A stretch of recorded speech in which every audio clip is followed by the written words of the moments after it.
ये जो बहस कर रहे हैं, जो भी स्टैंड ले रहे हैं, ये बहुत ही बेबुनियाद वाहियात स्टैंड है।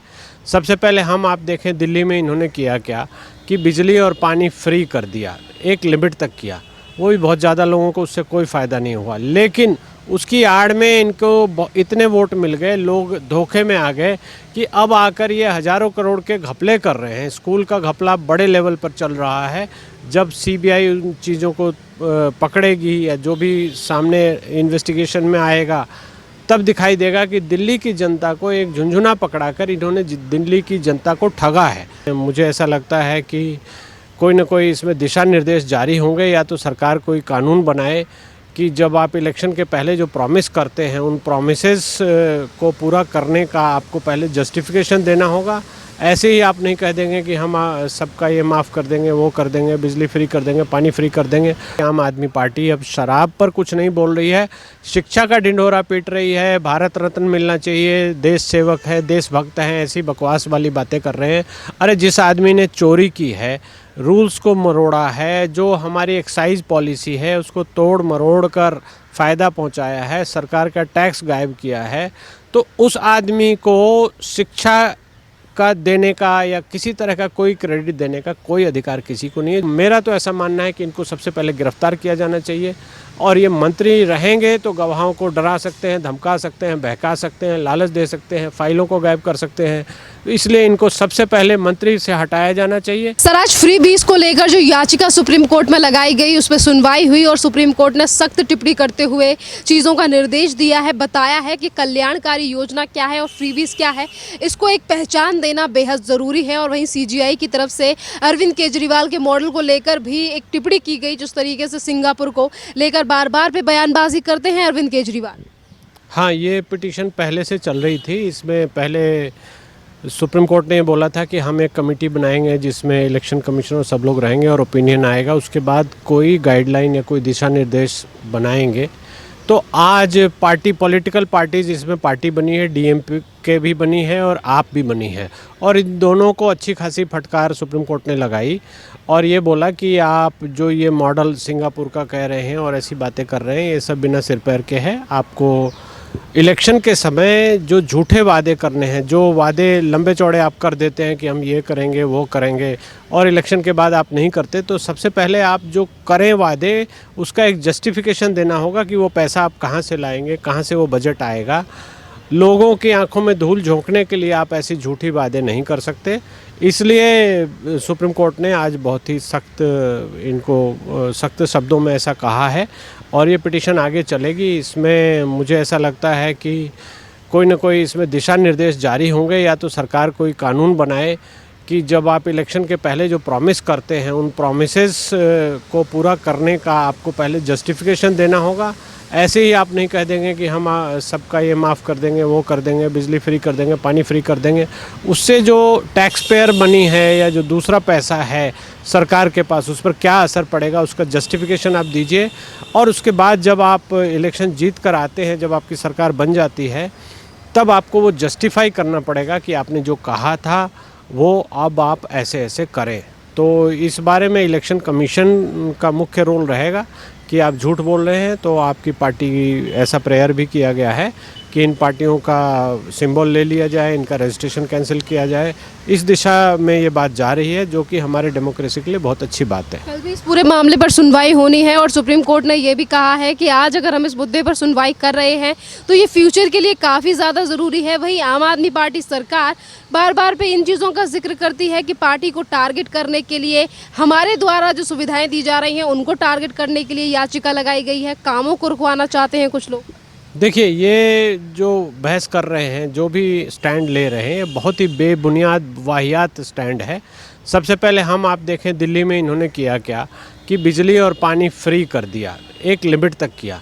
वो भी बहुत ज़्यादा लोगों को उससे कोई फ़ायदा नहीं हुआ, लेकिन उसकी आड़ में इनको इतने वोट मिल गए, लोग धोखे में आ गए कि अब आकर ये हज़ारों करोड़ के घपले कर रहे हैं। स्कूल का घपला बड़े लेवल पर चल रहा है। जब सीबीआई उन चीज़ों को पकड़ेगी या जो भी सामने इन्वेस्टिगेशन में आएगा, तब दिखाई देगा कि दिल्ली की जनता को एक झुंझुना पकड़ाकर इन्होंने दिल्ली की जनता को ठगा है। शराब का जो ठेके गद्दार के साथ मिलकर जो इन्होंने कार्रवाई की है और जो हज़ारों करोड़ रुपए हड़पा है सरकार का, मंत्रियों के घर में गया है, जिसमें मनीष सिसोदिया सबसे पहले आते हैं, उन्होंने घपला किया है। 144 करोड़ रुपए तो उन्होंने सिर्फ लॉकडाउन के गायब कर दिए। तो ये एक 200 यूनिट फ्री करके, बिजली पानी फ्री करके, ऐसे छोटी छोटी कंसेशंस देकर जो हमारे मतदाता हैं उनसे धोखे से वोट लेकर ऐसी कार्रवाई करना चाह रहे हैं। मुझे लगता है कि सुप्रीम कोर्ट इस बात को अब पकड़ चुकी है और हम आप भी देख रहे हैं। चूँकि इसको लेके कोई कानून नहीं था तो हम भी पीड़ित थे, हम भी हेल्पलेस थे, हम कुछ नहीं कर पा रहे थे। तो अब कुछ न कुछ इस पर आदेश होगा, या तो कोई सरकार कोई नियम बनाएगी। एक बार नियम लिखित में बन जाता है तो उसको तोड़ना, मरोड़ना या उसको पार करना किसी भी पार्टी या किसी व्यक्ति के लिए आसान नहीं है, और अगर ऐसा करेंगे तो वो कानूनी रूप से घिरेंगे।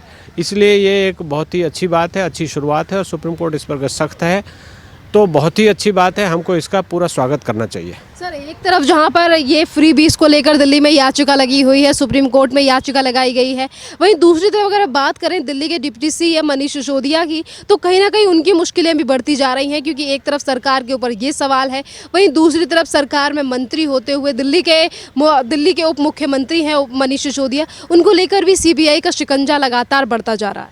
हाँ, ये शिकंजा तो कसना भी चाहिए। देखिए, ये बहुत ही आसान बात नहीं है, इसको कोई भी ऐसे दाएं बाएं नहीं कर सकता। ये बात अलग है कि आम आदमी पार्टी अब शराब पर कुछ नहीं बोल रही है, शिक्षा का ढिंढोरा पीट रही है, भारत रत्न मिलना चाहिए, देश सेवक है, देशभक्त हैं, ऐसी बकवास वाली बातें कर रहे हैं। अरे जिस आदमी ने चोरी की है, रूल्स को मरोड़ा है, जो हमारी एक्साइज पॉलिसी है उसको तोड़ मरोड़ कर फ़ायदा पहुंचाया है, सरकार का टैक्स गायब किया है, तो उस आदमी को शिक्षा का देने का या किसी तरह का कोई क्रेडिट देने का कोई अधिकार किसी को नहीं है। जो मूलतः भ्रष्ट व्यक्ति है वो कहीं कोई सुधार नहीं कर सकता। वो चालाकी से, धूर्तता से सिर्फ और सिर्फ भ्रष्टता करेगा, भ्रष्ट लोगों को आगे बढ़ाएगा, वही उसने किया है। इसमें देखें अगर हम गौर से, तो सबसे पहले चीफ सेक्रेटरी ने, दिल्ली सरकार के चीफ सेक्रेटरी ने ही इस पर गहरी जांच की है, पूरे पॉलिसी को मंगाया, सब कुछ देखा समझा, कब किस पॉलिसी का क्लॉज कैसे हटाया गया है, किसको फ़ायदा पहुंचाने के लिए क्या किया गया है, टैक्स क्यों कम किया गया, बियर के दाम क्यों कम किए गए। बहुत सारी गड़बड़ियां इन्होंने मंत्री होते हुए ऑफिसर्स के साथ मिलकर या ऑफिसर्स को बोलकर करवाया, और उसके बाद जब ये चीफ सेक्रेटरी की जांच की रिपोर्ट सबमिट कर दी गई एलजी के सामने, तो एलजी ने बोला कि इसकी जांच सीबीआई द्वारा होनी चाहिए, और उन्होंने सीबीआई को वो केस भेज दिया। सीबीआई ने फिर 2-3 महीने लगाए, उसको अच्छे से जांचा, परखा, समझा, और तब जाकर इनके यहाँ रेड की है। रेड में 31 जगह रेड एक साथ हुई है, बहुत सारे 10 डॉक्यूमेंट पकड़े गए हैं, बहुत सारे लोगों से इंट्रोगेशन हो रही है। लेकिन आप देखें इनकी धूर्तता, केजरीवाल ने अब क्या किया है कि शिक्षा के मॉडल के बारे में छपवाना शुरू कर दिया और ये कहना शुरू कर दिया कि वो बहुत बड़े देशभक्त हैं। अरे भाई, शराब पर तो आप बोलो कि ये नीति में आप फेरबदल क्यों किया, आपने कुछ ठेकेदारों को क्यों फ़ायदा पहुंचाया, आपने सरकारी जो दुकान थी शराब की उसको क्यों बंद कर दिया, और अपने प्राइवेट ठेकेदार को, अपने भाई बंधुओं को, अपने जो कैडर के लोग हैं, आपके जो पार्टी के कार्यकर्ता हैं, समर्थक हैं, उनको देना शुरू कर दिया। तो इस तरह से आप डेमोक्रेसी का मजाक उड़ा रहे हैं और कुछ नहीं कर रहे हैं। और इसमें अगर इनकी मुश्किल बढ़ती है तो मेरा तो ऐसा मानना है कि इनको सबसे पहले गिरफ्तार किया जाना चाहिए। और ये मंत्री रहेंगे तो गवाहों को डरा सकते हैं, धमका सकते हैं, बहका सकते हैं, लालच दे सकते हैं, फाइलों को गायब कर सकते हैं।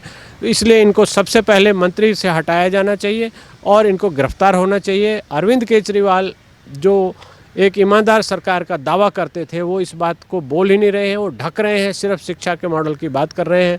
अरे भाई, आपके मंत्री के यहाँ से पकड़े गए हैं, चीज़ें पकड़ी गई हैं, हज़ारों करोड़ का घपला पकड़ा गया है, तो आप सबसे पहले उस मंत्री को तो हटाओ जो शीला दीक्षित को भ्रष्ट साबित करने में लगे हुए थे और बहुत सारी भ्रष्टता की बातें करते करते वो सरकार बना गए। और अब सरकार बनाकर वो लोगों की आंखों में धूल झोंक कर भ्रष्ट रूप से सरकार चला रहे हैं और लोगों का पैसा अपने जो जान पहचान के लोग हैं, अपने खास लोग हैं, पार्टी के कैडर के लोग हैं, उनको गलत तरीके से दे रहे हैं। ये हमारे डेमोक्रेसी का मजाक नहीं तो और क्या हो सकता है। आज अगर मनीष सिसोदिया के ऊपर केंद्रीय एजेंसियों का शिकंजा कसता जा रहा है तो उसको लेकर ये कहा जा रहा है कि गुजरात में भारतीय जनता पार्टी डर गई है। इससे पहले जब सत्येंद्र जैन के घर पर रेड मारी हुई, ईडी ने उन्हें गिरफ्तार किया तो कहा गया कि हिमाचल में चुनाव होने वाले हैं, इसीलिए तमाम चीज़ें की जा रही हैं। शराब माफियागिरी को जिस तरीके से दिल्ली में बढ़ावा दिया गया है दिल्ली सरकार की तरफ से, आज इस पूरी प्रणाली पर बात क्यों नहीं कर रही है दिल्ली की सरकार, और आखिरकार क्यों बचाने की कोशिश कर रहे हैं मुख्यमंत्री डिप्टी सीएम को? देखिए, मुख्यमंत्री का तो इसमें पूरा इन्वॉल्वमेंट है। सबको पता है कि ये उनके इशारे पर हो रहा है, उनको फ़ायदा मिला है और उन्होंने इस घपले में पूरी साथ निभाया है। क्योंकि कोई भी एक्साइज पॉलिसी जो इतने सालों से चल रही थी, दिल्ली में सरकारी ठेकों से सरकारी कर्मचारी द्वारा शराब बेची जाती थी, जिसमें कहीं कोई घपला नहीं था। सरकार का एक्साइज चुराने का कहीं कुछ नहीं था, टैक्स चुराने का कहीं कोई गुंजाइश नहीं थी। उसको अचानक इन्होंने बंद कर दिया और प्राइवेट ठेकेदारों को अचानक ला के दे दिया। तो ये क्या है? घपला नहीं है तो क्या है? और एक तरफ ये कहते हैं कि हम ईमानदार हैं, दूसरी तरफ कहते हैं कि केंद्र सरकार हमको टारगेट कर रही है। जब सत्येंद्र जैन साहब को उनकी जमानत याचिका खारिज हो चुकी है, न्यायालय से कोई रिलीफ नहीं मिला, तो ये दिखाई दे रहा है कि उनके घर से जो पैसा रिकवर हुआ है वो हवाला का पैसा है, वो गलत पैसा है और जब तक जांच पूरी नहीं होगी वो जेल में ही रहेंगे। ऐसे ही मनीष सिसोदिया ने इस समय में रिपोर्ट, चूँकि दिल्ली सरकार की थी तो इनको रिपोर्ट पता लग गई और इन्होंने रिपोर्ट पता लगाकर उसी समय से सारे कागजात सब कुछ इधर उधर करने शुरू कर दिए। लेकिन सीबीआई या सेंट्रल एजेंसी जो भी है वो बहुत ही एफिशिएंट है जांच करने में, बहुत ही स्मार्ट है। उन्होंने सारी चीज़ों को, जो घपले थे, बैंक के जो ट्रांजैक्शन थे, हवाला के जो ट्रांजैक्शन थे, उस सबको ट्रैक कर लिया है। और अब बारी है सीबीआई द्वारा इनको अरेस्ट करने की। इनके साथ साथ जो भी भ्रष्ट ऑफिसर थे, जो भ्रष्ट इनके दलाल थे, उसमें किसी मुख्यमंत्री की बेटी का भी नाम आ रहा है। तो आप समझिए कि ये किस तरह से एक फ्रंट बना रहे हैं बीजेपी के खिलाफ। ये तो भ्रष्ट लोगों का एक फ्रंट बना रहे हैं और ये ऐसा दिल्ली की जनता बिल्कुल इनको बर्दाश्त नहीं करेगी और इनको जैसे ही मौका आएगा उखाड़ कर फेंक देगी। एक तरफ शराब माफियागिरी में जिस तरीके से दिल्ली में घोटाले निकलकर सामने आ रहे हैं, दूसरी तरफ फ्रीबीज का मामला सुप्रीम कोर्ट में चल रहा है और वहीं तीसरी तरफ जिस तरीके से हेमंता विश्व शर्मा यानी कि असम की मुख्यमंत्री ने भी अभी जो कुछ दिन पहले मानहानि का केस लगाया था मनीष सिसोदिया के खिलाफ, जैसा इनकी तरफ से आरोप लगाए गए थे हेमंता विश्व शर्मा की बीवी के ऊपर, उस पूरे मामले को लेकर भी असम की हाई कोर्ट ने नोटिस भेजा है और पेश होने के लिए कहा है मनीष सिसोदिया के लिए। तो कितनी मुश्किलें बढ़ने वाली हैं सर? अलग अलग तरीके से केस निकलकर सामने आ रहे हैं। देखिए, ये हमारे प्रजातंत्र को ऐसा समझते हैं ये कि इनकी जेब में है, ये जो चाहें जिसको कर सकते हैं। और पूरी आप पार्टी, केजरीवाल एंड टीम जिसको हम बोले, उनकी एक बहुत बड़ी खासियत है कि जो मुद्दा है, जो विषय है, उस पर वो नहीं बोलेंगे।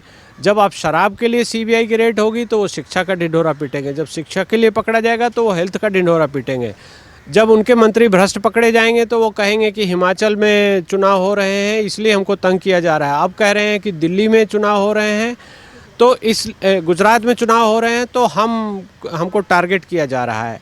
हेमंता विश्व शर्मा एक ऐसे मुख्यमंत्री हैं जिनका कार्यकलाप सभी देख रहे हैं, समझ रहे हैं और हर तरफ से उनको वाहवाही मिल रही है। हालांकि वो इनकी तरह धूर्त नहीं है कि मीडिया में हज़ारों करोड़ रुपया खर्च करके और अपनी तारीफ़ लगाएं, अपने पोस्टर लगाएं, अपनी तारीफ़ करवाएं और अपने आप को सम्मानित करवाएं। वो काम करने में विश्वास करते हैं। तो उनके खिलाफ़ जो भी इन्होंने बोला है वो इनको कानूनी रूप से भुगतना पड़ेगा। और ये कोई बहुत बड़ी बात नहीं है। अरविंद केजरीवाल ये 10 बार कर चुके हैं, इनकी पूरी टीम ऐसा ही करती है। पहले उन्होंने अरुण जेटली जी पे आरोप लगाए, जिस पे लगाए उन सब से वो माफ़ी मांग लेते हैं, लिखित माफ़ी दे देते हैं और बाद में फिर नया लोगों को बारे में बदनाम करना, लोगों के आंखों में धूल झोंकना ये शुरू कर देते हैं। तो ये इनका चरित्र है और ये अब एक्सपोज हो रहा है। तो भारत की जनता को ये दिखाई दे रहा है कि ये कैसा मुख्यमंत्री हमने एक राज्य में बना दिया। दिल्ली की जनता पे सभी लोग हंस रहे हैं कि ये कैसा मुख्यमंत्री तुमने चुना, जो तुमको तो पागल बना ही रहा है, अब सबको पागल बनाने चल पड़ा है। और दलाली का पैसा खाकर ये आतंकवादियों से हाथ मिलाकर हमारे देश को डिस्टेबलाइज करने के लिए चल पड़े हैं। बड़े खतरनाक लोग हैं, इनसे दूर रहना होगा हमें।